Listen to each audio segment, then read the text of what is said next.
নন্দীগ্রামে তুমুল উত্তেজনা ও অশান্তি দেবাংশুর মিছিলকে কেন্দ্র করে প্রচারে দেবাংশুকে দেখেই চোর চোর স্লোগান নন্দীগ্রামে তুমুল উত্তেজনায় ছেয়েছে। তারপরেই তুমুল উত্তেজনা দেখা দেয় গোটা এলাকা জুড়ে। অভিযোগ, দেবাংশু ও সঙ্গে থাকা তৃণমূল কর্মীদের রীতিমতো তাড়া করতে দেখা যায় বিজেপি কর্মী সমর্থকদের। গ্রামবাসীদের একাংশই সামিল হন। কোনো রকমে মোটর বাইকে সওয়ার হয়ে দ্রুত গতিতে এলাকা থেকে চলে যান তারা।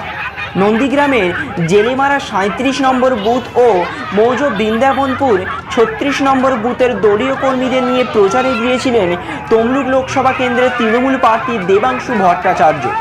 প্রার্থী প্রচারে আসছেন বলে আগে থেকে মাইক নিয়ে ঘোষণা করেছিলেন তৃণমূলের দলীয় কর্মীরা। তারপরেই বিজেপির কর্মী সমর্থকরা জড়ো হন। গ্রামবাসীদের একাংশই তাদের সঙ্গে যোগ দেন বলে খবর। দেবাংশু ঢুকলেই তাকে ঘিরে চোর চোর স্লোগান দিতে থাকে। যেই ঘটনাকে ঘিরে তুমুল উত্তেজনা ছড়ায়। দেবাংশুর গাড়ি ঘিরে বিভিন্ন ধরনের কটূক্তি করতেও শোনা যায় স্থানীয় মানুষজনকে।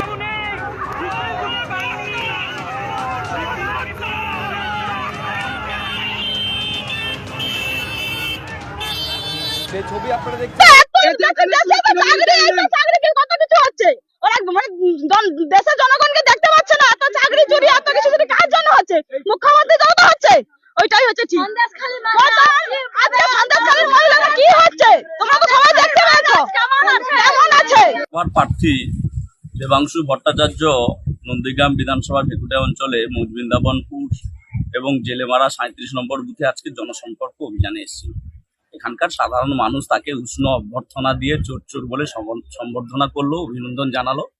তোলামূল দলের প্রার্থী, পিসি ভাইপো লিমিটেড কোম্পানির প্রার্থী, এর থেকে বড় সম্বর্ধনা বা এর থেকে বড় উপহার কি পেতে পারে? চারদিকে মানুষ দেখছি, 25,000 চাকরি, শিক্ষকরা চাকরি হারালো। এদের দুর্নীতির যে দায়, তার এর থেকে বড় উপহার কি হতে পারে? আজকে দেখুন, এই দলটার দুর্নীতির দায়ে সন্ত্রাসের শিকার হয়ে আমরা আজকে হলদিয়ার কোর্টে এসেছি জামিন হতে, কিন্তু আমার এলাকার মানুষরা তোলামূল দলের যেহেতু দেবাংশু আছে তাকে উষ্ণ অভ্যর্থনা দিয়ে বরণ করে নিল। সবাইকে ধন্যবাদ জানাই। 4 মে সবাই আরো গণতন্ত্রের জবাব দিয়ে মানুষ জানিয়ে দেবে।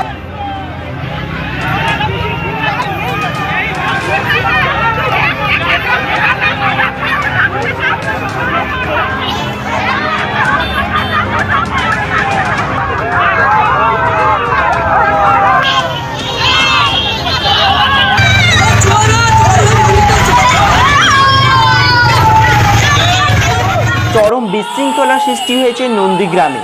এই নিয়ে কি বলছেন দেবাংশু, তো চলুন দেখে নেওয়া যাক। চোর জয় শ্রীরাম নয়, এটা তো মৌখিক কথা। বাদ দিন, আমাদের গাড়ির ওপর থাপ্পড় মারা হয়েছে, আমাদের গাড়ির ওপর ধাক্কাধাক্কি করা হয়েছে, গাড়ির ওপর রীতিমতো হামলা হয়েছে।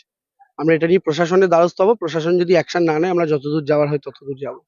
বিজেপির এটাই কালচার। এখন আমরা যদি পাল্টা গোটা রাজ্যে শুরু করি, পারবে সামলাতে? আমরা সেই পথে হাঁটি না বলে আমাদেরকে দুর্বল মনে করার কোনো কারণ নেই।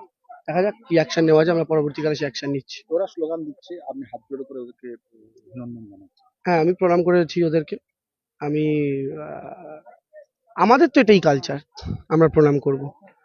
তো সেই জায়গা থেকে দাঁড়িয়ে ওরা ওদের কাজ করেছে, যে ওদের চরিত্র, আমরা আমাদের কাজ করেছি, যেটা আমাদের শিক্ষা। বাকি দেখা যাক, প্রশাসনের কাজ করবে।